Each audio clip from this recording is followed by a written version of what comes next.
Many people think that executive functioning skills means being organized, but it's actually much more than that. And what I have found from working with thousands of people in the school systems is that they think they're doing things in their classroom or in therapy to support executive functioning, but they're only getting to the tip of the iceberg.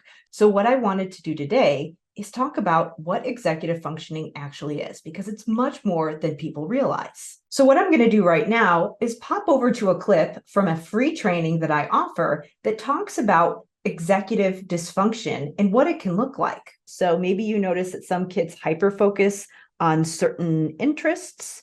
Maybe they have the opposite at other points in time where they show inattentive behaviors, they're not on task, they're off task when they're supposed to be doing their work. Additionally, you might be working with kids who have some learning differences and need some additional supports. So you're finding that across areas, they're having difficulty problem solving or inferencing. This could be during reading comprehension, or it could be during just day-to-day tasks, like getting their things together, or even just figuring out how to navigate different situations during the day. Maybe they seem like they don't learn from past mistakes. So they do one thing one day, you have a talk with them, and then the next day you find that they're repeating the same behavior that you just discussed with them. Overall, they have poor generalization. So they might learn one skill in one setting or appear to have learned it or appear to at least understand what you're saying, but they're not generalizing to other situations. On top of that, you may have students who are showing different behaviors.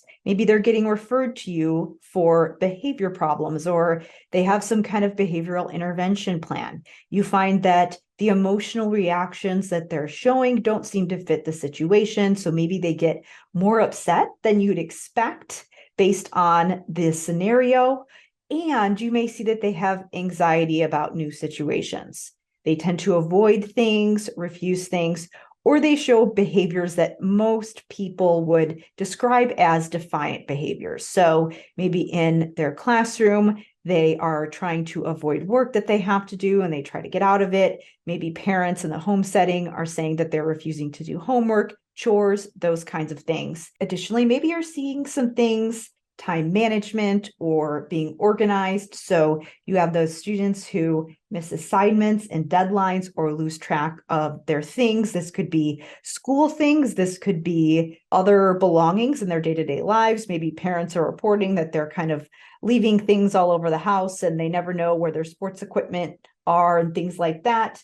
They seem to have a poor sense of time and poor time management, whether it means that they take longer than expected to do things that you don't think should take them that long, or they have a difficult time estimating how long things will take. So as a result, they may get very nervous about things when they're just a really simple thing that they need to do, or they might wait till the very last minute and not get things done on time. Maybe even during activities, they seem to be unaware of time and unable to adjust to make sure that they get things done on time or to make sure that they're on track. And then in our final cluster of skills, you may have students that are showing issues in what we would typically consider social skills. So maybe when their peers are having a conversation, they're not participating. Maybe they're sitting off by themselves. Maybe they're, playing on their phone or doing something on their own. Or maybe they're doing the opposite and they're blurting things out when most people know that it's not the time to be talking. This could be during class or it could be during unstructured conversations. Maybe their responses appear to be off topic and not related to the conversation that's going on. Or maybe they're making comments about things that people were talking about 5 minutes ago and they're not fully following the conversation.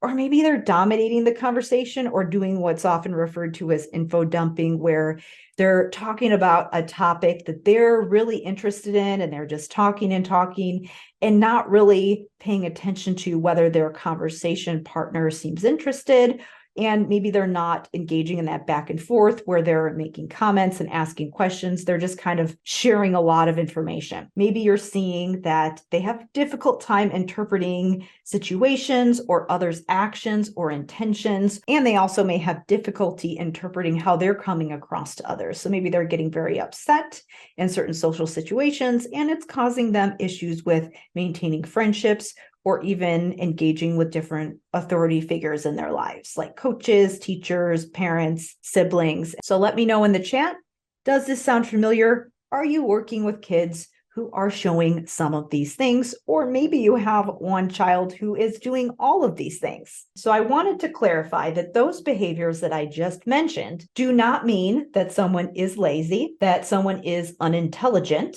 even if they might be struggling with certain academic areas that we typically assume to be related to intelligence. It also does not mean that they're incapable of improving in those areas, even though some of those things that I mentioned seem to come naturally to some people and seem to be things that most people learn intuitively. Just because they may be struggling to form friendships and relationships does not mean that they are unconcerned about friendships, that they don't want them, or that they lack empathy, even though the way that they are responding and interacting with others may seem like they aren't really concerned about others' feelings. So I wanted to clarify all of those things before we move on, because they are frequently misinterpreted. If you have kids who are experiencing those things, there is a good chance that they are experiencing executive functioning challenges. And the reason that people misinterpret them is because they don't fully understand what executive functioning is and how all-encompassing it can be and the impact it can have on someone's life. How we want to think about this is that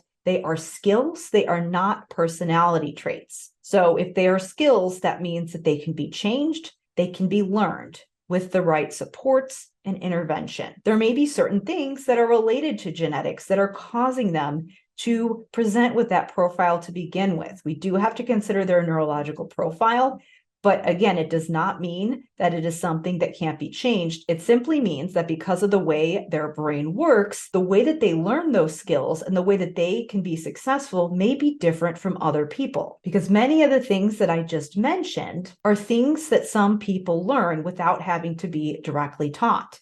And that may not be the case for someone who is presenting with executive functioning challenges. To get access to this complete training, to learn how you can support your students' executive functioning skills, just click Learn More or go to drkarendudek-brannan.com/EF Leadership.